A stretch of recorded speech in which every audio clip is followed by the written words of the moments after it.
Assalamualaikum warahmatullahi wabarakatuh. Selamat pagi dan siang kepada teman-teman saya dan khususnya kepada Pak Bina selaku dosen Teknik Presentasi dan Komunikasi Planologi Tenas. Sebelumnya perkenalkan, nama saya Muhammad Raihan Mardika Putra, mahasiswa Planologi Tenas 2020 NRP 24 2020 011. Di sini saya akan review materi tentang perencanaan dan strategi dalam kegiatan pembangunan.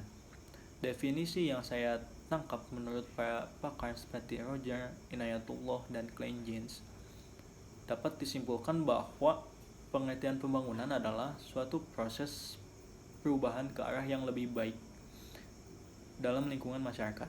Ada beberapa pokok pikiran yang dapat saya ambil dari definisi perencanaan komunikasi. Yang pertama, perencanaan komunikasi sebagai usaha yang disengaja. Yang kedua, perencanaan komunikasi dibuat dalam bentuk dokumen tertulis. Yang ketiga, penerapan ilmu pengetahuan dan seni komunikasi. Yang keempat, aktivitas manusia yang disusun secara sistematis dan berkelanjutan dari suatu proses ke proses lainnya.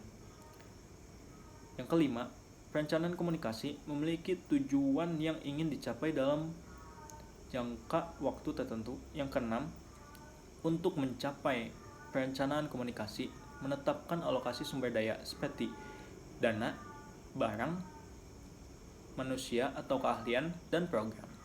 Yang ketujuh, perencanaan komunikasi menggunakan unsur-unsur komunikasi yang mencakup sumber, pesan, media, target, sasaran, dan efek sebagai komponen audit. Yang kedelapan, perencanaan komunikasi memerlukan pengukuran hasil atau evaluasi. UNESCO membuat langkah-langkah yang dapat dilakukan dalam perencanaan komunikasi. Yang pertama, mengumpulkan data tentang status sumber daya komunikasi. Yang kedua, melakukan analisis struktur dan sumber daya komunikasi yang ada. Yang ketiga, melakukan analisis kritis terhadap apa yang dibutuhkan masyarakat. Yang keempat, menganalisis terhadap komponen-komponen komunikasi. Yang kelima, melakukan analisis terhadap pengembangan komunikasi. Yang keenam, menetapkan tujuan dan sasaran yang ingin dicapai sesuai dengan kebijaksanaan komunikasi yang ada. Penetapan strategi dalam perencanaan komunikasi tentu saja tidak lepas dari elemen komunikasi.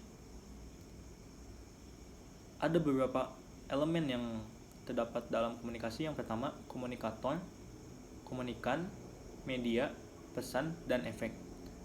Ada beberapa langkah yang harus diawali dalam menjalankan perencanaan komunikasi. Yang pertama, menetapkan komunikator.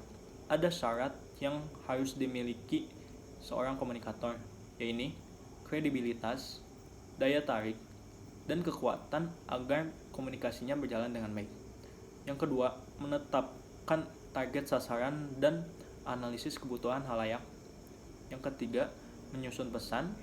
Yang keempat, memilih media dan saluran komunikasi. Yang kelima,